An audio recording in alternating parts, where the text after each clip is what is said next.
Welcome back. Now you have a good list of factors to consider in establishing priorities for your plan.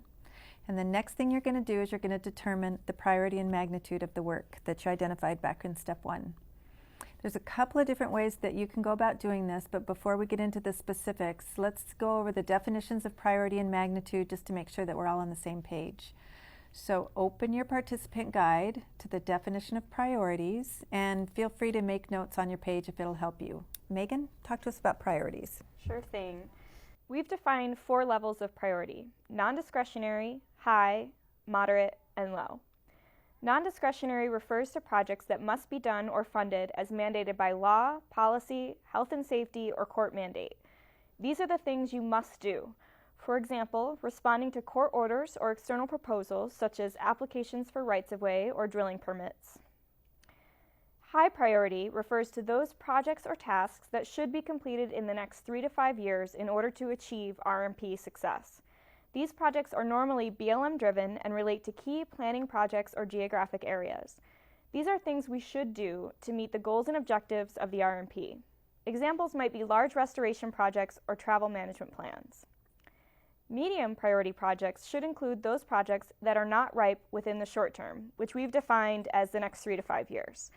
This may include projects that address resources in which irreversible damage to those resources is not as imminent or the risks are not as high as those projects we identified in high priority.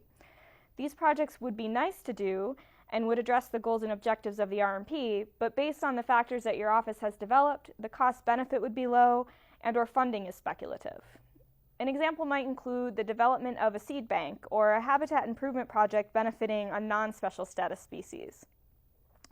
So finally, low priority projects refers to those projects that are identified in the RMP but are not crucial to meeting the goals and objectives outlined in the RMP, or the other factors discussed by your office.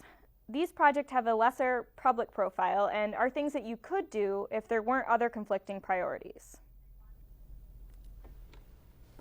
So remember that when you assign a priority to a project, task, or management action, it's not set in stone. Priorities shift as conditions or situations change. And if your factors to consider change, then it's logical that your priorities might shift. Projects that are medium or low priority this year may then move up in importance based on changes in available funding, partner interest, new policy, for example.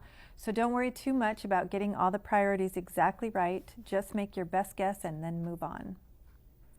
Part of your annual review of the worksheet would be to review the priorities in relation to these factors and make adjustments as necessary. I have a couple examples of this. One example was when the ARRA funding became available for project work. ARRA funding was an opportunity that allowed us to both create jobs and accomplish work that may have taken many years to get funded through the traditional budget process. If necessary, we did shift staff to lower priority work in order to capitalize on ARRA funding if that project was more closely aligned with the program goals and had a higher likelihood of being funded. Another example of when we shift priorities is that at times I might reassign staff to complete a NEPA document on a project that may be of a lower priority to BLM, but is of high importance to a cooperator, because the federal project may be a key to them completing an action on a non-federal land. A recent example of this was a right-of-way for an access road to an archery range on Casper Mountain. The county road crossed only a small piece of BLM land, and it didn't really provide a lot of additional benefit to public lands, but it was very important to the county to get this right-of-way so they could complete their project at the archery range and improve that road for greater fire protection and access into the area. Mm-hmm. So now that you understand the priorities, the other part of step 2 is to determine the magnitude of each project. So now I'd like you to turn to the definitions of magnitude in your participant guide, and Megan will explain the levels of magnitude. So magnitude refers to the workload associated with each project, including both the cost and time that it takes to complete. High magnitude projects are potentially expensive and are labor intensive. They may also involve a lot of coordination and participation by multiple parties. It's expected that an office can only tackle a small number of high magnitude projects each year. A travel plan might be an example of a high magnitude project. It involves a lot of resources, including an ID team and plenty of public interaction. Another example is perhaps a major right-of-way project. While the funding for the project might be covered by the applicant, there would be some significant staff time involved in working with the contractor that could cause this to be high magnitude. On the other end of the spectrum, a low magnitude project could be considered inexpensive and easy. These are often regular tasks that are performed by one person with no cost or relatively low cost to complete. This could include compliance inspections for rights-of-ways and mineral developments, or perhaps processing fuel wood permits. So back to the middle, moderate magnitude projects are those that are neither costly nor cheap and neither time-intensive nor quick. No real definition there. In other words, the middle ground. These projects may be activities that we accomplish regularly but have a cost or funding need, or projects that are funded easily but require the involvement of multiple specialists. So perhaps a habitat inventory or monitoring might be considered moderate, as they don't cost a lot, but they can be time-intensive for the specialist.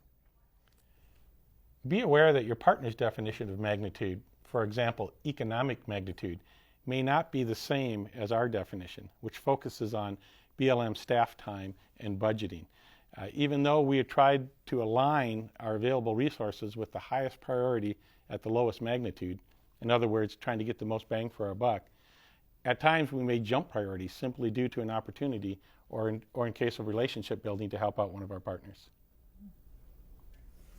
So now that you have your refined list of factors to consider in establishing priorities, you should have a good understanding of the levels of priority and magnitude. But if you need to, you can stop the video and make refinements to those priority and magnitude definitions. And the next thing it will be time for is to talk about how to assign priority and magnitude for each project task or management action. There's a couple ways that you can go about it. Megan's going to first describe a method that she's had luck with, as well as some other options. Just remember, there's no one right way to assign priorities. There's different offices that have been successful doing it different ways. So what we're going to do is give you some options, but when it gets right down to it, it's ultimately up to you on how you complete step 2. I recommend that you do, though, document the process for the project file.